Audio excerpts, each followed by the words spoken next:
Hey, what is up, guys? And as you can tell by the box, I have another brief review of a Tanaka single action army. This is my second single action army, and yeah, let's just dive in from there.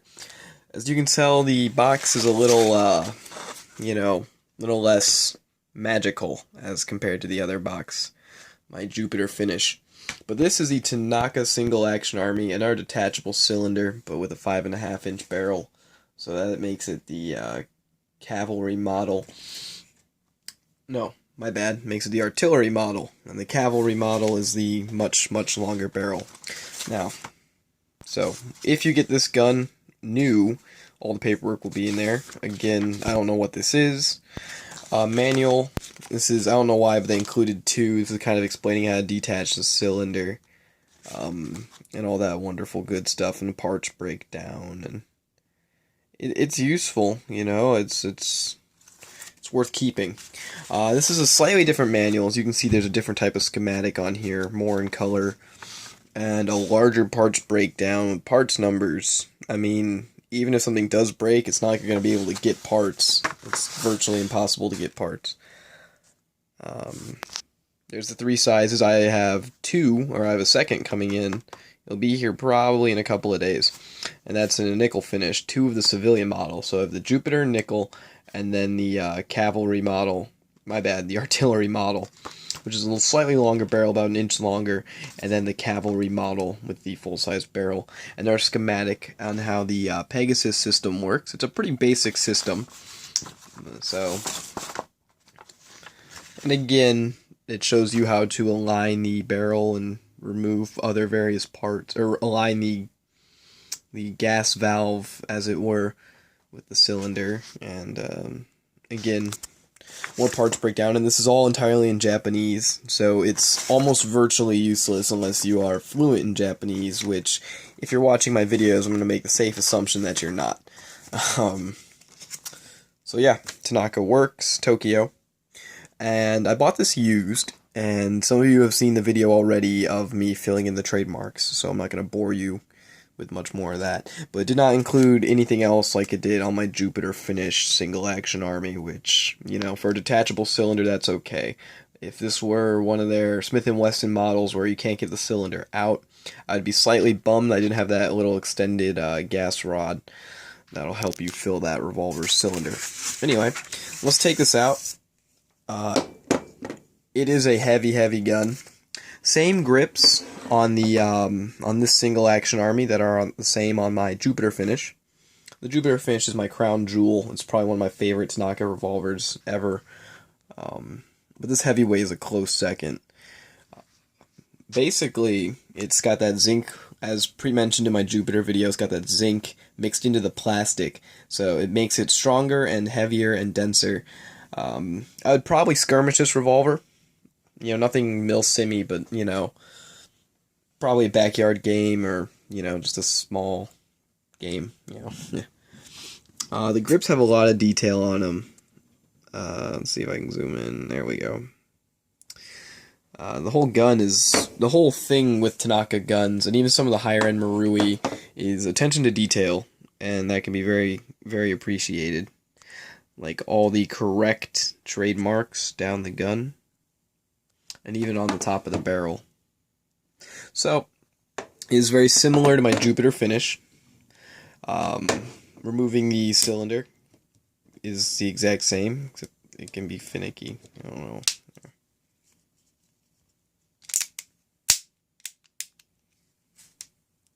You put the gun at half cock, make sure the cylinder can spin freely. You open the gate, push this little pin. Oh man.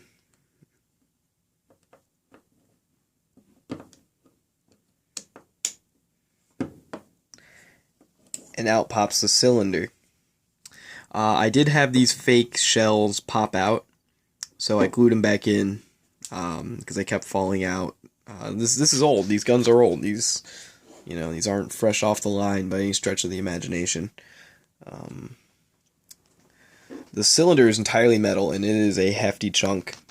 and it would appear they put some sort of finish on it and it's rubbing off, which, some people complain. I think it makes the gun look that much cooler, like it's been drawn from a holster. Um, yeah. I mentioned in my video I'd show you how to align this. There's a gas valve and there's obviously a gas shell, but I can't do it single-handedly, so that's going to have to wait. But it does involve a 2-prong fork you get in a new package, and you put it in there, and that rotates the inner shell, and it'll line up right in there. Anyway, the shells themselves are metal, and they are trademarked to an extent, just WW45 Colt, which is pretty cool. And then obviously that one says gas. Spin that around for y'all. The gun is heavy, very heavy. The whole back spine is metal, trigger assembly is metal, all the internal workings are metal, and the shell ejection rod is also metal. So you can see some of the finish is wearing away on it. The frame itself is heavyweight plastic, but you really wouldn't know, when you pick it up, you really don't know that's plastic. The hammer is also metal. I'll have to put it back in half cock. Alright. Yeah. The only Tanaka trademark to be found is underneath the gun entirely. I can get this to focus. The ASGK, which is on all Japanese guns. I don't know why. There's probably a common, easily Googled solution to that, so I'm not going to bore you with the details. And it says manufacturer Tanaka. But other than that, there's Colt trademarks on here. On my Jupiter finish, the customs people glued a little, or not the customs people, but the original shipper. He shipped the gun with a little piece of rubber, vinyl, whatever, over that glued, and I can't get it off. And he filled in the Colt with glue, so nobody can really, be copyright infringement happy. One thing I did notice on my Jupiter Finish Single Action Army, there's a piece of metal back here, just a solid chunk of, steel or what have you, not steel, maybe lead, I'm not quite sure, but it just adds weight to the back of the gun, and this does not have it, but, that's okay, it's still a very hefty gun. As you can see, the barrel is slightly longer, but other than that, it's pretty standard run-of-the-mill Tanaka Single Action Army. But the attention to detail, in my opinion, is very, very impressive. The sloping on top of this frame, even the trough, and the area for the sight is just really well done. Even they recess the inner barrel so you can't, points gun at face, so you can't tell, right away that there's something in there. And it won't focus because it hates you. So yeah, you can see it, but yeah, it's just your basic Tanaka Single Action Army heavyweight, and I'm very happy I own it. Like I said, this is my second Single Action Army, and I have another one coming in shortly. Putting the cylinder back in, you do the same steps in reverse, but you see that little gap right there? You want to leave that flush. And so when you push this pin back in, oh boy. So when you push this pin back in, there's a bar that lines up with that. That takes a little bit of finesse, but it holds the cylinder directly in line with the barrel, and everything lines up, and everybody's happy, except I can't seem to get this to line up, of course, knowing my luck.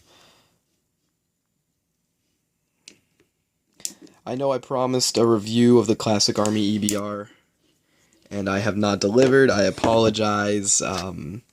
Timing did not work out quite right. I'm in another state going to college, and I could not bring my EBR with me.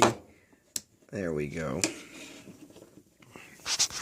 So that'll wait until I'm back in that area. Those of you who know me out that way know I love my EBR a lot. It is one of my favorite AEGs. Ugh. This thing is very, very finicky.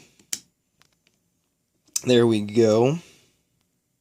I can't really show you, but everything lined up correctly. Then you close the loading gate, and you're good to go.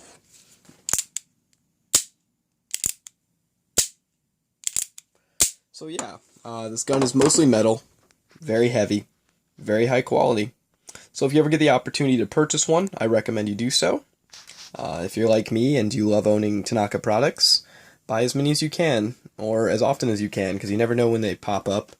I'm currently in negotiations for getting a Tanaka high-powered with a Zeke. It's a company. They make metal body kits, and that would be pretty cool, because you can actually run some of their pistols. You can skirmish some of their pistols. They used to make a P226 and a few others that are decently skirmishable, but getting extra mags is A, expensive, and B, difficult and time-consuming. But anyway, so yeah, this is the Tanaka Single Action Army. This is a detachable cylinder, uses the Pegasus system, and it's heavyweight. So thanks so much for watching, guys. I'll see you later.